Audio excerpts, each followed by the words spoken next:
भवाना में सर्दी की शिद्दत में इजाफे के साथ ही ईंधन की तलब और कीमतों में होशरुबा इजाफा हो गया। एलपीजी की कीमतें आसमान को छूने लगी, जबकि खुश्क लकड़ी भी शहरियों की पहुंच से बाहर होने लगी है। खाने के औकात में सुई गैस की गैर एलानिया लोड शेडिंग ने शहरियों को शदीद मुश्किलात में मुब्तला कर दिया, जिसकी वजह से दो वक्त का खाना बनाना भी मुमकिन नहीं रहा। नुमाइंदा 5 न्यूज़ नासिर अली की रिपोर्ट देखते हैं। सर्दी की शिद्दत में इजाफे के साथ ईंधन की तलब और कीमतों में होशरबा इजाफा देखने में आया है। एलपीजी की कीमतें आसमान को छूने लगी हैं, जबकि खुश्क लकड़ी भी शहरियों की पहुंच से बाहर हो गई है। खाने के औकात में सुई गैस की गैर एलानिया लोड शेडिंग ने शहरियों को शदीद मुश्किलात में मुब्तला कर दिया है, जिसकी वजह से दो वक्त का खाना बनाना मुमकिन नहीं रहा। सर्दी का मौसम शुरू हुआ है तो भाना शहर में गैस की जो है लोड शेडिंग वो बहुत ज़्यादा होगी। गैस ना होने के बराबर होती है।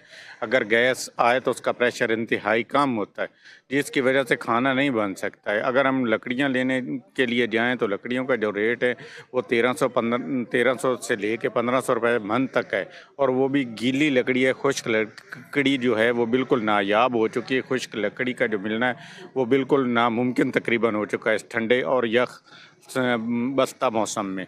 अगर एलपीजी गैस लेने के लिए जाएं तो वो 350 से लेकर 450 रुपए किलो तक दस्तयाब है। शहरियों का कहना है कि सर्दी की शिद्दत ने शहरियों को मुश्किलात बढ़ा दी है। ईंधन की मांग में इजाफे के साथ ही एलपीजी की कीमतें 350 रुपए फी किलोग्राम से तजावज़ कर गई हैं, जबकि देहाती इलाकों में यह कीमत 400 रुपए फी किलोग्राम तक जा पहुंची है। खुश्क लकड़ी 1500 रुपए फी मन और गीली लकड़ी 1300 रुपए फी मन के हिसाब से फरोख्त हो रही है, जो आम शहरियों की पहुंच से दूर है। शहरियों का कहना है कि गैस की गैर एलानी लोड शेडिंग और कम प्रेशर ने उनकी जिंदगी मजीद मुश्किल बना दी। लोग अक्सर खाना बनाने के लिए ईंधन न मिलने के बहस भूखे रहने पर मजबूर हैं।